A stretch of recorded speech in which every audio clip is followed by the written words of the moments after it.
ವೀಕ್ಷಕರೇ welcome back. ಇವತ್ತು ನಾವು ವಿದ್ಯಾ ಅವ್ರ ಮನೆಗೆ ಬಂದಿದ್ದೀವಿ. ಅವರೊಂದು ಸೂಪರ್ ಡಿಶ್ನ ತೋರಿಸ್ತೀವಿ ಅಂತ ಹೇಳಿದ್ದಾರೆ. ಅವ್ರನ್ನ ಫಸ್ಟ್ ಪರಿಚಯ ಮಾಡಿಕೊಂಡು ಯಾವ ಡಿಶ್ ಮಾಡ್ತಾರೆ ಅಂತ ಕೇಳೋಣ ಬನ್ನಿ.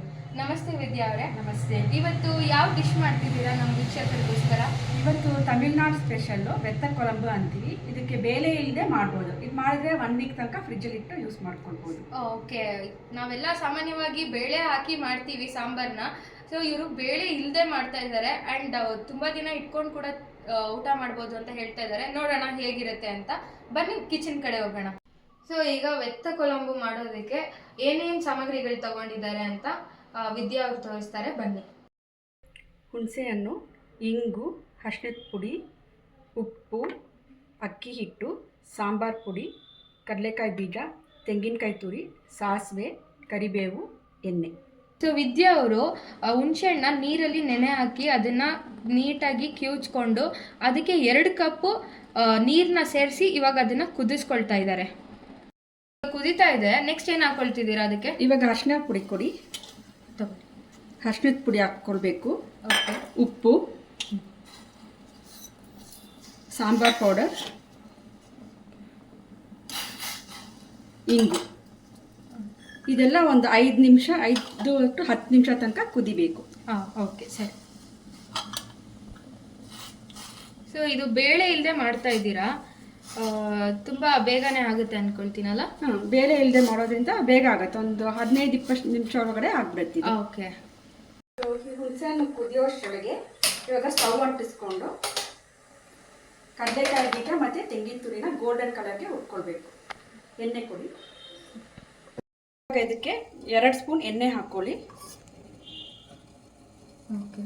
ಕಡಲೆಕಾಯಿ ಬೀಜ ಹಾಕ್ಕೊಂಡು ಗೋಲ್ಡನ್ ಕಲರ್ಗೆ ಹುರ್ಕೊಳ್ಬೇಕು.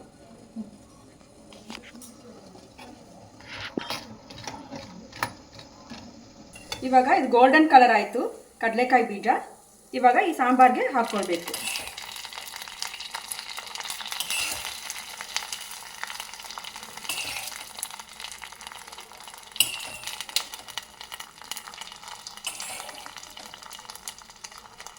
ಇದೇ ಬಾಣಲಿಗೆ ತೆಂಗಿನಕಾಯಿ ತುರಿನ ಹಾಕ್ಕೊಂಡು ಗೋಲ್ಡನ್ ಕಲರು ಹುರ್ಕೊಳ್ಬೇಕು.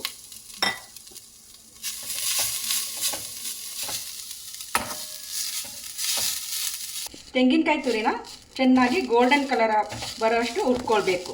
ಸೊ ಅದನ್ನ ಲೋ ಫ್ಲೇಮಲ್ಲಿ ಇಟ್ಕೊಂಡು ಹುರ್ಕೋಬೇಕು, ಇಲ್ಲಾಂದ್ರೆ ಬೇಗ ಕಪ್ಪಗಾಗ್ಬಿಡುತ್ತೆ, ಒಂಥರ ತುಂಬಾ ಡಾರ್ಕ್ ಬ್ರೌನ್ ಬಂದ್ಬಿಡುತ್ತೆ. ಹೌದು. ಸೊ ಇದು ಲೈಟ್ ಬ್ರೌನಿಶ್ ಬರೋ ತನಕ ಹುರ್ಕೋಬೇಕು. ಹೌದು. ಓಕೆ. ಸೊ ಇದು ಇನ್ನೊಂದು ಸ್ವಲ್ಪ ಎಣ್ಣೆ ಸೇರಿಸ್ಕೊಳ್ತಾ ಇದ್ದೀರಾ? ಹೌದು, ಸ್ವಲ್ಪ ಅಂಟ್ಕೊಳ್ತಾ ಇದೆ ಬಾಣಲಿಗೆ, ಅದಕ್ಕೋಸ್ಕರ ಇನ್ನ 2 ಸ್ಪೂನ್ ಎಣ್ಣೆ ಸೇರಿಸ್ಕೊಳ್ತಾ ಇದ್ದೀನಿ. ಸರಿ. ಇದು ಗೋಲ್ಡನ್ ಕಲರ್ ಬಣ್ಣ ಬಂದಿದೆ. ಗ್ಯಾಸ್ ಆಫ್ ಮಾಡ್ಕೊಳ್ತಾ ಇದ್ದೀನಿ. ಓಕೆ. ಕಡಲೆಕಾಯಿ ಬೀಜ ಹಾಕಿದ್ವಲ್ವಾ, ಅದ್ರ ಜೊತೆಗೆ ಈ ಹುರಿದಿರೋ ತೆಂಗಿನಕಾಯಿ ತುರಿನೂ ಹಾಕ್ಕೊಳ್ಬೇಕು. ಓಕೆ. ಸೊ ಇದು ಒಂದು ವಿಧ ಮಾಡೋದು. ಇನ್ನೊಂದು ವಿಧಾನ ಏನಂದ್ರೆ ಬರೀ ಈರುಳ್ಳಿ ಮತ್ತೆ ಬೆಳ್ಳುಳ್ಳಿ ಮಾತ್ರ ಹುರ್ಕೊಂಡ್ಬಿಟ್ಟು ಹಾಕ್ಕೊಳ್ಬೋದು. ಇನ್ನೊಂದು 3ನೇ ವಿಧಾನ ಅಂದ್ರೆ ಬೇರೆ ತರಕಾರಿಗಳು ಲೈಕ್ ಈರುಳ್ಳಿ, ಕ್ಯಾಪ್ಸಿಕಮ್ಮು, ಬೆಂಡೆಕಾಯಿ ಅದು 3 ಹುರ್ಕೊಂಡ್ಬಿಟ್ಟು ಮಾಡ್ಕೊಳ್ಬೋದು. ಸೊ ತರಕಾರಿ ಇಲ್ಲದೆ ಇರೋ ಸಮಯದಲ್ಲಿ ನೀವು ಈ ಕಡಲೆಕಾಯಿ ಬೀಜ ಮತ್ತು ತೆಂಗಿನಕಾಯಿ ಮಾತ್ರ ಹಾಕ್ಕೊಂಡು ಈ ಥರ ಬೆತ್ತ ಕೊಳಂಬು ಮಾಡ್ಕೊಳ್ಬೋದು.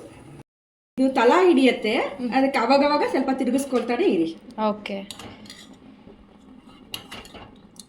ಇವಾಗ ನೀರಾಗಿದೆ, ನೀರು ಹದದಲ್ಲಿದೆ.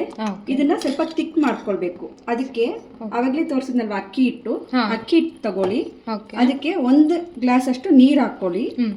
ಅಕ್ಕಿ ಹಿಟ್ಟಿಗೆ ನೀರು ಹಾಕಿ ಬೆರೆಸ್ಕೊಂಡಿದೀನಿ. ಇದು ಲಂಪ್ ಆಗದೆ ಇರೋಂಗೆ ಕರಗಿಸ್ಕೊಳ್ಬೇಕು. ಓಕೆ. ಎಷ್ಟು ಸ್ಪೂನ್ ಅಕ್ಕಿ ಹಿಟ್ಟು ತಗೊಂಡಿದ್ದೀರಾ? 2 ಸ್ಪೂನ್ ಅಕ್ಕಿ ಹಿಟ್ಟು ತಗೊಂಡಿದ್ದೀನಿ. ಇವಾಗ ಇದನ್ನ ಈ ಕುದಿಯೋ ಕೊಳಂಬಿಗೆ ಎತ್ತು ಹಾಕಬೇಕು. ಇವಾಗ ಅಕ್ಕಿ ಹಿಟ್ಟನ್ನ ಇದ್ರಲ್ಲಿ ಬೆರೆಸ್ಕೊಂಡಿದೀವಿ. ಒಂದು 5-10 ನಿಮಿಷ ಇದು ಚೆನ್ನಾಗಿ ಕೊದಿಬೇಕು. ಅವಾಗ ಇದು ಕನ್ಸಿಸ್ಟೆನ್ಸಿ ತಿಕ್ ಆಗುತ್ತೆ. ಇವಾಗ ಇನ್ನ ತಿನ್ನಾಗೆ ಇದೆ, ಇನ್ನ ಕುದಿದ ಮೇಲೆ ಅವಾಗ ಗಟ್ಟಿ ಆಗತ್ತೆ. ಇವಾಗ ತಿಕ್ ಆಗಿದೆ ನೋಡಿ ಕನ್ಸಿಸ್ಟೆನ್ಸಿ. ಇದಕ್ಕೊಂದು ಸೀಕ್ರೆಟ್ ಇಂಗ್ರೀಡಿಯೆಂಟ್ ಹಾಕ್ಕೊಳ್ಬೇಕು. 1 ಪೀಸ್ ಬೆಲ್ಲ ಹಾಕೊಳ್ಳಿ. ಓಕೆ. ಅದು ಟೇಸ್ಟ್ ಫ್ಲೇವರೇ ಬೇರೆ ಥರನೇ ಚೇಂಜ್ ಆಗುತ್ತಲ್ಲ? ಹೌದು. ಬೆಲ್ಲ ಹಾಕಿದಾಗ ತುಂಬ ಟೇಸ್ಟಿಯಾಗಿರುತ್ತೆ. ಸ್ಮೆಲ್ ಕೂಡ ತುಂಬ ಚೆನ್ನಾಗಿ ಬರ್ತಾ ಇದೆ. ಕೊಳಂಬು ರೆಡಿ ಆಗಿಬಿಟ್ಟಿದೆ. ಇವಾಗ ಸ್ಟವ್ ಆಫ್ ಮಾಡ್ಕೊಂಡ್ಬಿಡೋಣ. ಓಕೆ. ಇವಾಗ ಈ ಕಡಾಯಿಗೆ 2 ಸ್ಪೂನು ಜಿಂಜಿಲಿ ಆಯಿಲ್ ಹಾಕ್ಕೊಳ್ತಾ ಇದ್ದೀನಿ ಒಗ್ಗರಣೆಗೆ. ಇದು ಸ್ವಲ್ಪ ಬಿಸಿ ಆಗಲಿ. ಬಿಸಿ ಆದ ನಂತರ ಸಾಸಿವೆ ಮತ್ತು ಕರಿಬೇವು ಹಾಕೊಳ್ಳೋಣ. ಓಕೆ, ಇದಕ್ಕೆ ಸಾಸಿವೆ ಹಾಕೊಳ್ಳೋಣ. ದಿವ್ಯಾ, ಇವಾಗ ನಿನ್ಗೊಂದು ಟಿಪ್ಸ್ ಹೇಳ್ಕೊಡ್ತೀನಿ. ಓಕೆ, ಇವಾಗ ಒಗ್ಗರಣೆಗೆ ಹಾಕ್ಬೇಕಾದ್ರೆ ಈ ಸಾಸಿವೆ ಹಾಕಿದ ತಕ್ಷಣ ಚಟಪಟ ಅಂತ ಅನ್ನತ್ತಲ್ವಾ? ಸೊ ಗ್ಯಾಸ್ ಸ್ಟವ್ ಫುಲ್ಲು ಸಾಸಿವೆ ಆಗ್ಬಿಡುತ್ತೆ ಈ ಕಡೆ ಎಲ್ಲ. ಅದಕ್ಕೆ ತಟ್ಟೆ ಇಟ್ಟು ಮುಚ್ಕೊಂಡ್ಬಿಡಿ. ಅವಾಗ ಗ್ಯಾಸ್ ಸ್ಟವ್ ಕ್ಲೀನ್ ಆಗಿರತ್ತೆ, ನಿಮ್ಗೆ ಕ್ಲೀನ್ ಮಾಡೋ ಕೆಲಸ ತಪ್ಪತ್ತೆ. ಸಾಸಿವೆ ಚಟಪಟ ಅಂತು. ಇವಾಗ ಕರಿಬೇವು ಹಾಕೊಂಡ್ಬಿಡೋಣ. ಇವಾಗ ಬೇಡ, ಇವಾಗ ಮುಚ್ಚೋದು ಬೇಡ. ಇವಾಗ ನಾವು ಹಾಕಿರೋ ಎಣ್ಣೆ ಬಂದ್ಬಿಟ್ಟು ಎಳ್ಳೆಣ್ಣೆ, ಇಂಗ್ಲಿಷಲ್ಲಿ ಜಿಜ್ಜಿಲಿ ಅಂತ ಅನ್ನಲ್ವಾ, ಕನ್ನಡದಲ್ಲಿ ಎಳ್ಳೆಣ್ಣೆ. ಹೌದು. ಸೊ ಈಗ ಒಗ್ಗರಣೆನ ಸಾಂಬಾರ್ಗೆ ಹಾಕೊಂಡಾಯ್ತು. ಕೊಳಂಬು ರೆಡಿ ಆಗಿದೆ. ದಿವ್ಯಾ, ನಿಂಗೆ ಇನ್ನೊಂದು ಟಿಪ್ಸ್ ಹೇಳ್ತೀನಿ. ಇವಾಗ ನಾವು ಇದಕ್ಕೆ ಕಡಲೆಕಾಯಿ ಬೀಜ ಮತ್ತೆ ತೆಂಗಿನಕಾಯಿ ತುರಿ ಹುರಿದಿಟ್ಕೊಂಡ್ಬಲ್ವಾ, ಇವಾಗ ಇದನ್ನ ಹಿಂದಿನ ದಿವಸ ರಾತ್ರಿನೇ ಕಡಲೆಕಾಯಿ ಬೀಜ ತೆಂಗಿನಕಾಯಿ ತುರಿನ ಹುರಿದಿಟ್ಕೊಂಡ್ ಬಿಡ್ಬೇಕು. ಅವಾಗ ಬೆಳಗ್ಗೆ ಸಾಂಬಾರ್ ಮಾಡ್ಬೇಕಾದ್ರೆ ಈಸಿ ಇರುತ್ತೆ, ಟೈಮ್ ಸೇವ್ ಆಗುತ್ತೆ ನಿಮ್ಗೆ. ವರ್ಕಿಂಗ್ ಹೋಗೋರ್ಗೆಲ್ಲ ತುಂಬಾ ಈಸಿ ಆಗುತ್ತೆ. ಹೌದು. Thank you.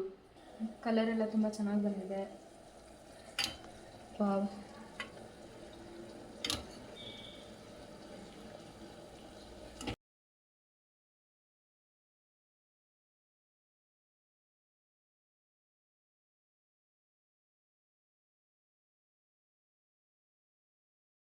ದಿವ್ಯಾ, ಇವಾಗ ಬೆತ್ತ ಕೊಳಂಬು ರೆಡಿ ಆಗಿದೆ, ಟೇಸ್ಟ್ ಮಾಡಿ.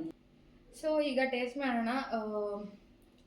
ಕಡಲೆ ಬೀಜ ಎಲ್ಲ ತುಂಬ ಚೆನ್ನಾಗಿ ಕಾಣಿಸ್ತಾ ಇದೆ ಆ್ಯಂಡ್ ನಮಗೆ ಕಲರ್ ಕೂಡ ತುಂಬ ಚೆನ್ನಾಗಿ ಬಂದಿದೆ. ಸೊ ಟೇಸ್ಟ್ ಮಾಡೋಣ ಹೆಂಗಿದೆ ಅಂತ.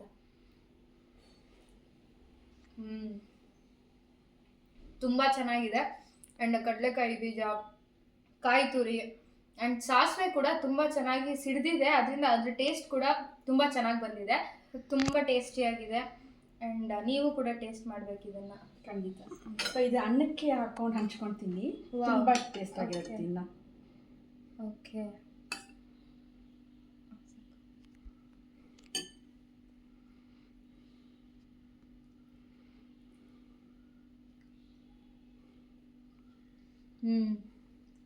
ತುಂಬ ಚೆನ್ನಾಗಿದೆ. ವಾವ್, ಅವ್ರು ನಮಗೋಸ್ಕರ ಅಂತ ಆಲೂಗೆಡ್ಡೆ ಫ್ರೈ ಕೂಡ ಮಾಡಿಕೊಟ್ಟಿದ್ದಾರೆ. ಇದನ್ನು ಟೇಸ್ಟ್ ಮಾಡಿದ್ರ ಜೊತೆಗೆ ತುಂಬ ಚೆನ್ನಾಗಿರುತ್ತೆ taste. Thank you so much ma'am.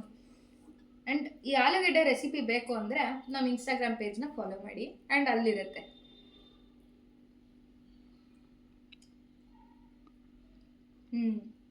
ತುಂಬ ಚೆನ್ನಾಗಿದೆ. ನೋಡಿದ್ರಲ್ಲ ವೀಕ್ಷಕರೇ, ತುಂಬ ಚೆನ್ನಾಗಿತ್ತು ಈ ಡಿಶ್ ಮಾತ್ರ. ನಂಗೆ ನಿಜವಾಗ್ಲೂ ಇಷ್ಟ ಆಯಿತು ಇದು.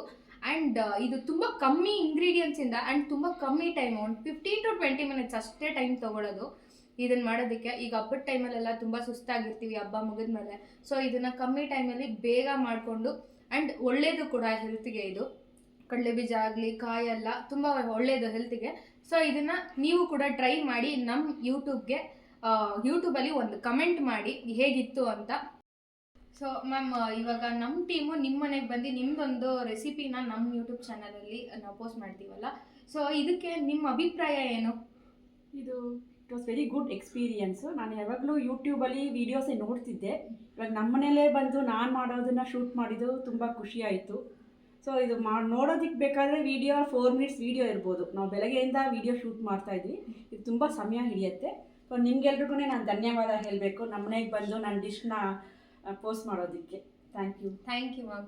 ಸೊ ಇದೇ ಥರ ಇಂಟ್ರೆಸ್ಟಿಂಗ್ ವೀಡಿಯೋಸ್ಗೆ ನಮ್ಮ ಚಾನಲ್ನ ಲೈಕ್ ಮಾಡಿ, ಸಬ್ಸ್ಕ್ರೈಬ್ ಮಾಡಿ ಆ್ಯಂಡ್ ಹೇಗಿತ್ತು ಅಂತ ಈ ಡಿಶ್ನ ನೀವು ಕಮೆಂಟ್ ಮಾಡಲೇಬೇಕು.